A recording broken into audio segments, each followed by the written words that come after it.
আমেরিকার সবচেয়ে বড় গ্রোসারি শপ আর আমি সবসময় কোথা থেকে কেনাকাটা করি সেটাই আজকে আপনাদেরকে দেখাবো। আসসালামু আলাইকুম, আমার নতুন একটা ব্লগে সবাইকে স্বাগতম। আজকে যেখানে আমি কেনাকাটা করতে এসেছি এটা হলো সবচেয়ে বড় হোলসেল মার্কেট আর এখানে প্রয়োজনীয় প্রত্যেকটা জিনিস পাওয়া যায়। খাবার থেকে শুরু করে প্রয়োজনীয় আসবাবপত্র, ইলেকট্রনিক জিনিস, জুয়েলারি, কাপড় চোপড়, এখানে এমন কোনো কিছু নেই যে এখানে পাওয়া যায় না। এই হোলসেল মার্কেটে শুধুমাত্র একটা না, এটার শাখা আমেরিকার আনাচে কানাচে সব জায়গায়, সব স্টেটেই আছে। সুপার শপটাতে ঢুকেই প্রথমত আমার চোখে পড়লো ক্রিম। তো আমি এখানে আমার জন্য ক্রিম দেখছিলাম আর দেখলাম সামারে অনেক সুন্দর সুন্দর টি শার্ট আর শার্ট এখানে পাওয়া যাচ্ছিল।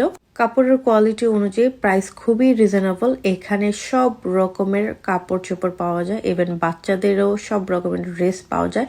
যেহেতু এখন সামার, তো পুরো মার্কেট জুড়েই কিন্তু সামারের কাপড় চোপড়ই পাওয়া যাচ্ছে। আজকের সামারের ড্রেসগুলো কেন জানি আমার কাছে অতটা ভালো লাগেনি, বাট এখানকার শার্ট টি শার্ট গুলো ভালো লেগেছিল। এখানে দেখলাম বাচ্চাদের খুব সুন্দর সুন্দর টি শার্ট আর সামারের জন্য প্যান্ট ছিল, তো আমি আমার দুই মেয়ের জন্যই নিয়ে নিয়েছিলাম। আজকে বড়দের তুলনায় বাচ্চাদের কাপড় চোপড়গুলো একটু বেশি সুন্দর আর কিউট কিউট ছিল, তো আমি এখান থেকে আমার যেগুলো পছন্দ ছিল সেগুলো নিয়ে নিয়েছি। আমি আমার মেয়েদের যে দুধটা সবসময় আমি খাওয়াই, এই দুধটা আমি সবসময় চেষ্টা করি 12-13টা নিয়ে যাওয়ার জন্য, কেননা প্রতিদিন আসা তো আর সম্ভব না। আমি একসাথে নিয়ে যাই যাতে আমার 15-20 দিন একদম চলে যায়। এখানে দেখতে পেলাম ফুচকা। আজকে অনেক দিন পরে দেখলাম যে হোলসেল মার্কেটের মধ্যে ফুচকাও আছে, আর এখানে ছিল অনেক রকমের সস। আমেরিকার ম্যাক্সিমাম মানুষই বাসমতি চালের ভাত খায়, আমি আবার বাসমতি চালের ভাত খেতে পারি না। তো আমরা যে চালটা সবসময় নিই এটা কিন্তু একদম বাংলাদেশের মতো ভাত, একটু মোটা মোটা চাল, বাট খেতে কিন্তু অনেক মজা।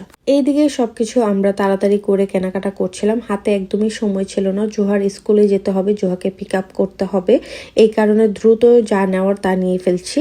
কথায় কথায় এটাই বলা হলো না যে আমেরিকার সবচেয়ে বড় হোলসেল মার্কেট কোনটা। আমি কিন্তু আজকে এসেছি কোস্টকোতে। আমি কিন্তু বরাবরই সবসময় কোস্টকোতেই আসি। এই কোস্টকো নিয়ে কিন্তু আমি অনেক রকমের ভিডিও করেছি, আমার অনেকগুলো ভিডিও আছে। অনেকেই জানেন যে আমি কোথা থেকে সবসময় কেনাকাটা করি।